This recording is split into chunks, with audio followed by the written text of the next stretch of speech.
core strength can be likened to the ability of the trunk muscles to keep your posture and alignment optimal while your arms and legs move around. That's a really simplistic definition of core strength. So what the core muscles really need to do is make sure that our body's nice and straight whenever we're performing movements with our arms and legs. And that's very important, particularly when it comes to recreational activities like golf, tennis, soccer. We want to make sure that our arms and legs are moving from a solid foundation. Many liken this to the analogy that you cannot fire a cannon from a canoe.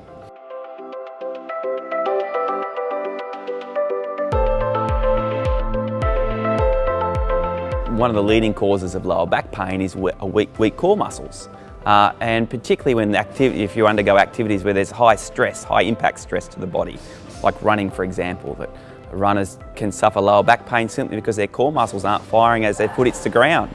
And every time you run, you can get a large amount of body weight forces coming back up through the kinetic chain. So the importance of core strength is that it helps optimise force transfer through the body. If those core muscles are getting weak and they're not being continually challenged and trained, and you are required to do something physical, if those spinal structures aren't locked in by those core muscles at that time that you undergo, such as lifting up a box, it's that key moment that you might sustain an injury. So yes, core strength is important, and it does require the ongoing training and practice to maintain, not just for sport, but for life as well.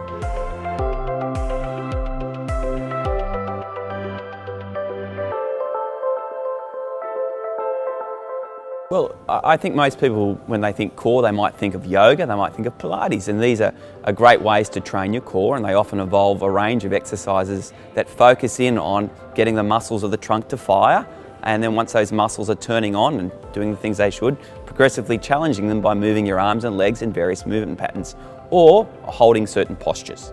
All of these are great examples of how to train the core.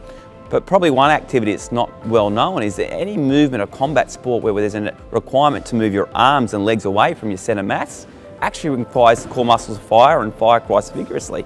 Because if those core muscles don't fire when you move your arms and legs, like in throwing a punch or kicking technique, you'll experience a period of instability in your spine.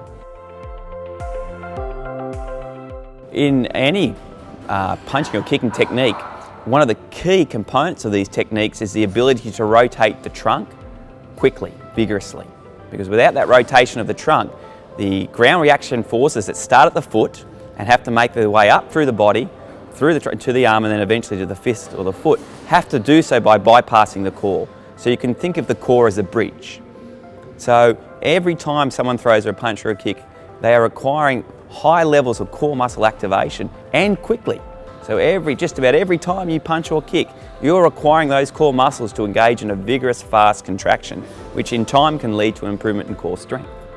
So we're essentially dealing with two things. We've got the postural requirements, which we train when we stand in a boxing or kickboxing stance, and we have to keep ourselves well balanced before we deliver a strike. So that involves static core contraction. But then when we deliver the strike, we transfer from static to dynamic. This is where we develop that explosive core power and that explosive core strength.